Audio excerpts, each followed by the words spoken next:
হারাম। যদি কোনো মুসলমান পুতুলের ব্যবসা করে জায়েজ নেই। কোনো মুসলমান যদি এই পুতুল তৈরি করে হারাম। তার মধ্যে ইব্রাহিম নবীর বাপের মধ্যে কোনো পার্থক্য নাই। এই লোককে এই পুতুল তৈরি করার কারণে, মূর্তি তৈরি করার কারণে জাহান্নামে যেতে হবে।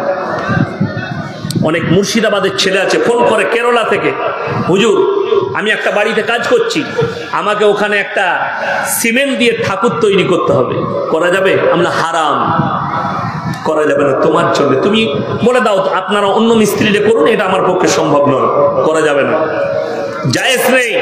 কেন? ইব্রাহিম নবীর বাপের অপরাধ তো ওই তিনটেই, তৈরি করা, বিক্রি করা, তার উপাসনা করা, এই তিনটা অপরাধ।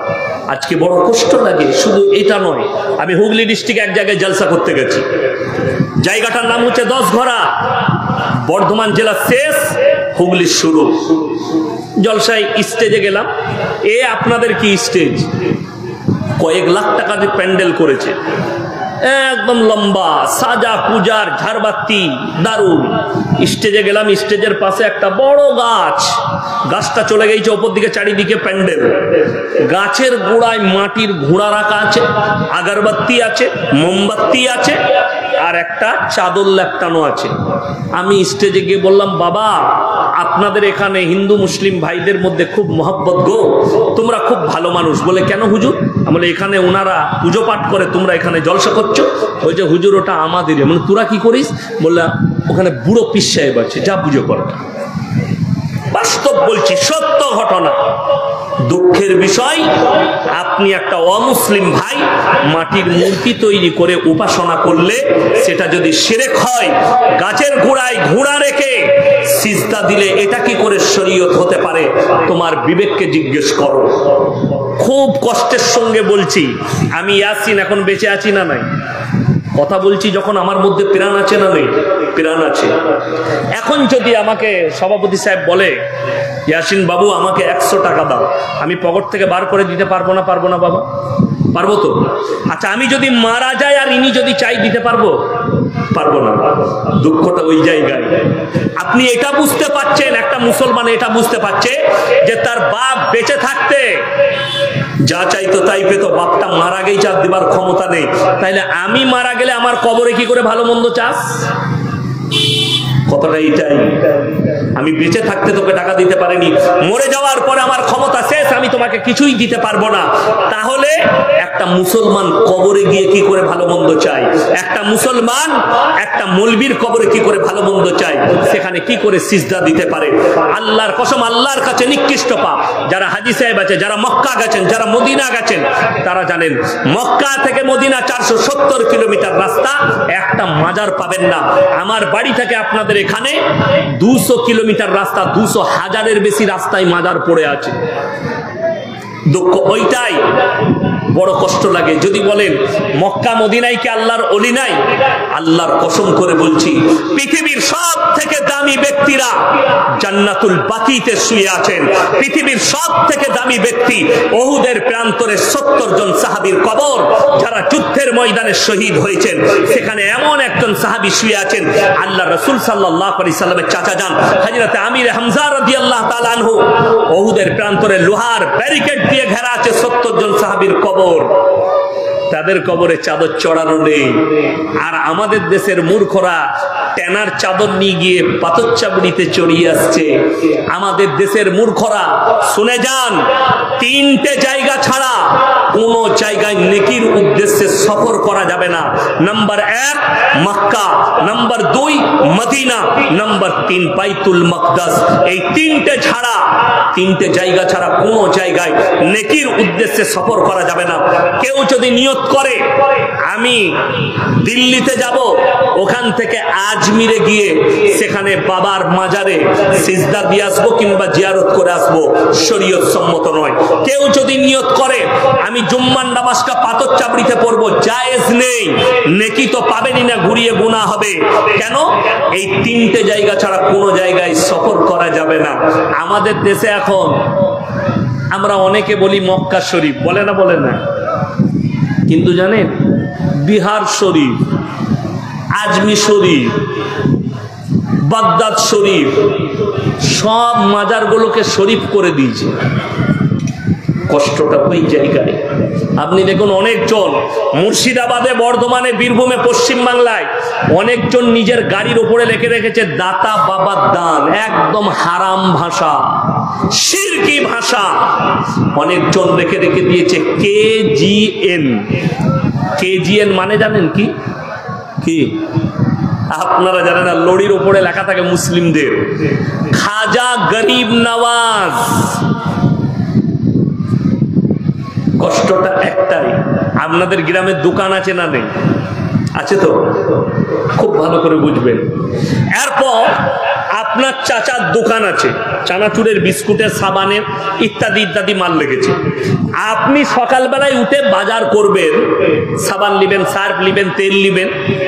আপনি আপনার চাচার দোকান ছেড়ে নরেনের দোকানে কিনতে গেছেন। দুটো প্রশ্ন জাগবে, দুটো কথা দাঁড়াবে। হয় চাচার কাছে মাল নেই, তা না হলে চাচার সঙ্গে আপনার খুব ঝামেলা। ঠিক কিনা কথা বলেন? এই দুটোর মধ্যে একটা কারণ হতে পারে। হয় চাচার কাছে মাল নেই, তা না হলে চাচার সঙ্গে ঝামেলা। যারা আল্লাহকে বাদ দিয়ে গাছতলায় যায়, রওজা থানে যায়, দুটো কথা দাঁড়াবে। হয় আল্লাহর কাছে মাল ফুরিয়ে গেছে, নাহলে আল্লাহর সঙ্গে তোমার ঝামেলা চলছে। তা না হলে এই নামাজে সূরা ফাতিহা পড়েন না? পড়েন না? পড়ি, প্রত্যেকটা মুসলমান পড়ে, পড়তে হবে। কি ওয়াদা করে? ইয়াকা নাবুদু ওয়া ইয়াকা নাস্তাইন। আল্লাহ তুমি ছাড়া কারুর উপাসনা করি না, তুমি ছাড়া কারুর কাছে ভালো মন্দ চাই না। তাহলে গাছতলাটা কি করে চলে এলো? তাহলে রওজা খান দরগা কি করে এলো?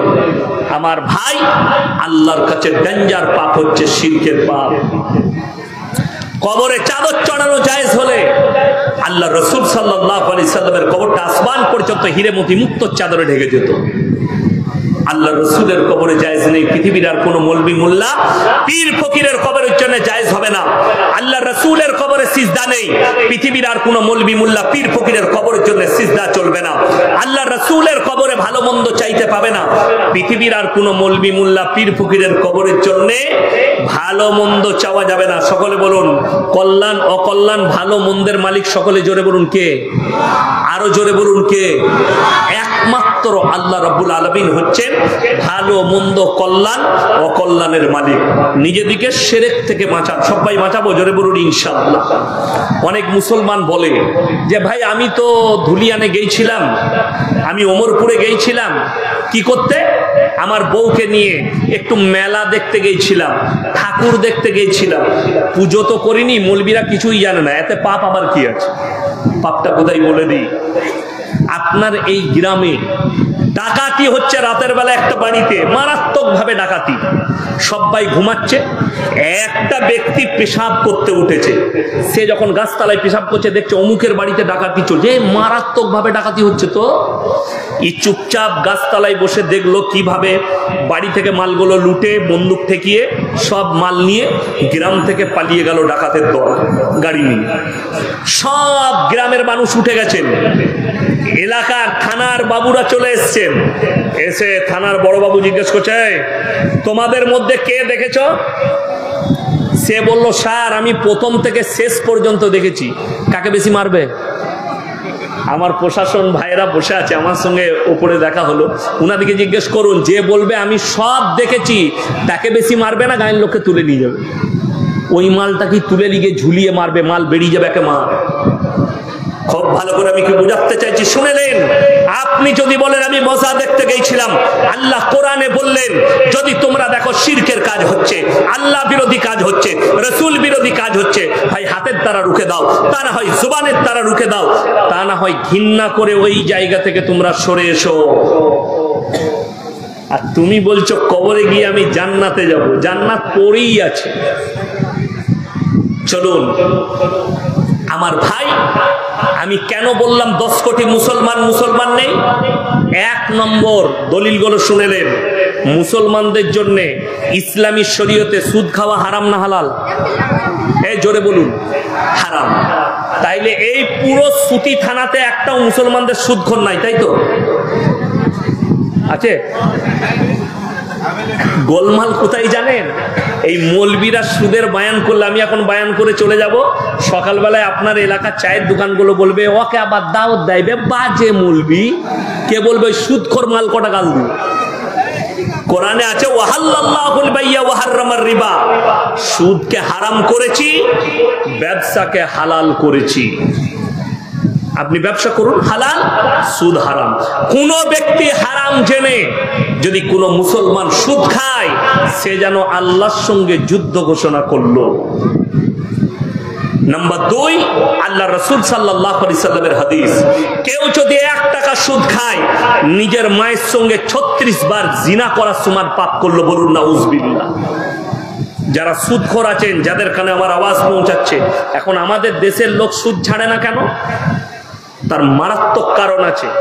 তারা জানে যে কোথাও জান্নাত নাই, কিন্তু মৌলবীদের কাছে সহজে জান্নাত আছে। তাই আমাদের দেশের এক শ্রেণী আছে, কারা? জিলাপি খোররা, সিন্নি খোররা, যতই পাপ করুক, হুজুর এখন মিলাদ পড়িয়ে দোয়া করে তাকে জান্নাতে ঠিক ঢুকবে, যা বুঝে করবা। আর আমাদের অবস্থাটা কি? আমাদের তো মিলাদ নাই, কিন্তু একটা জিনিস আছে, মাদ্রাসার জলসা আদায় হয় না? হয় না? হয়। এখনই আমার আগের ভাই আদায় করছিলেন। তো আমি কালকে যেখানে জলসায় ছিলাম, মুর্শিদাবাদ জেলার ডোমকলে ছিলাম, সেখানেও আদায়ের জলসা মসজিদের। তো আমার আগের বক্তা আদায় করছিলেন, মোল্লা জামিরুল ইসলাম, ওইখানেই বাড়ি, উনি আদায় করছিলেন। তো এই জলসায় আমরা বক্তা, আপনারা শ্রোতা, আমি তো আর জানি না সুতিতে কে সুদখোর কে গাঁজাখোর, আমি জানি না। আমার কাছে সবাই আপনারা ভালো। এখন একটা সুদখোর দেখলে, আমি তো সুদ খাই, তো হুজুর যখন আদায় করছে দিয়ে দিই। এখন আমার হাতে 2000 টাকা দিলে বক্তার হাতে, আমাদের বক্তারা এত তাড়াতাড়ি জান্নাতে ভরে অবাক হয়ে যাবে। আহারে বান্দারে গোদাই বাসে ছিল, আর ছিল কি না ছিল, 2000 দিল, দিয়ে জান্নাতে ঢুকিয়ে ছেড়ে দিল। সুদখোর দেখলে শালা এত ভালো জান্নাত তো আর কোথাও নাই। কথাটা বুঝে এসছে না? আসেনি? সুদখোর দেখলে